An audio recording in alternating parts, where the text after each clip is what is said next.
ములుగు జిల్లాలో ముగ్గురు ఉద్యోగులను కలెక్టర్ సస్పెండ్ చేశారు. వెంకటాపూర్ మండలంలోని Jawahar Nagar model school hostel విద్యార్థినుల ఆందోళనతో చర్యలు తీసుకున్నారు.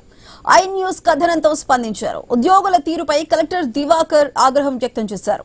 విధి నిర్వహణలో అలసత్వం వహించారని హాస్టల్ వార్డెన్, ఏఎన్ఎం వాచ్మెన్ పై చర్యలు తీసుకున్నారు.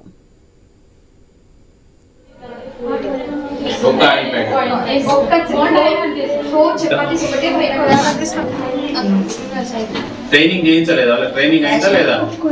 ట్రైనింగ్ చేయించలేదా? వాళ్ళ ట్రైనింగ్ అయిందా లేదా? ట్రైనింగ్ చేయించలేదా? వాళ్ళ ట్రైనింగ్ అయిందా లేదా?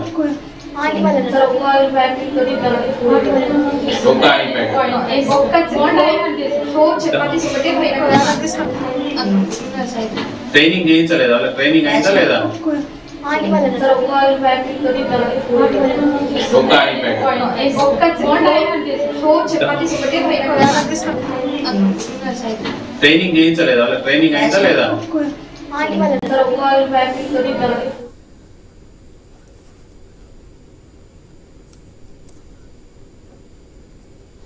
ములుగు జిల్లాలో ముగ్గురు ఉద్యోగులను కలెక్టర్ సస్పెండ్ చేశారు. అయితే వెంకటాపూర్ మండలంలోని Jawahar Nagar model school hostel విద్యార్థినుల ఆందోళనతో చర్యలు తీసుకున్నట్లు తెలుస్తోంది. అయితే దీనికి సంబంధించి పూర్తి సమాచారం మా ప్రతినిధి ప్రశాంత్ అందిస్తారు.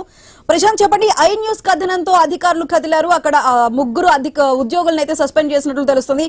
అయితే నెక్స్ట్ అక్కడ విద్యార్థినుల కష్టాలు తీర్చడానికి ఎటువంటి చర్యలు తీసుకోబోతున్నారు?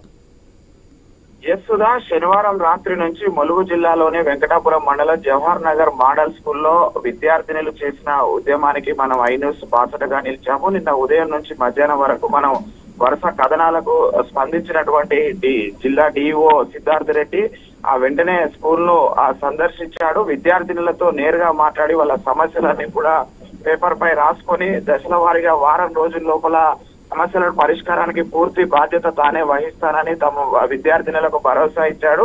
అయినా కూడా విద్యార్థినులు భీష్మించి కూర్చున్న తరుణంలో నేరుగా డిఈఓనే వాళ్ళ పైన కఠిన చర్యలు తీసుకుంటామంటూ కలెక్టర్ తో కూడా మాట్లాడించడంతో విద్యార్థినులు సద్దుమణిగి నిన్న ఉద్యమాన్ని ఆపారు. అయితే వెంటనే వాటిపైన శాఖపరమైన చర్యలకు సంబంధించి కలెక్టర్ తో మాట్లాడి అక్కడ ఏదైతే విధుల్లో నిర్లక్ష్యం వహించి వాచ్మెన్ గా ఉన్న వ్యక్తి శనివారం రాత్రి లేకుండా పోయాడో అతన్ని, అదేవిధంగా అక్కడ వార్డెన్ గా ఉన్న మహిళను, అదేవిధంగా అక్కడ ఏఎన్ఎం గా విధులు నిర్వహించాల్సిన ఏఎన్ఎం డాక్టర్, నర్సును కూడా విధుల్లో లేకపోవడంతో అటు డిఓ పర్యవేక్షణకు వెళ్లిన సమయంలో కూడా ఈ ముగ్గురు లేకపోవడంతో వాళ్ళ ముగ్గురిని కూడా కలెక్టర్ ఉత్తర్వుల మేరకు సస్పెండ్ చేశారు. Sudha. Right Prashanth, thank you.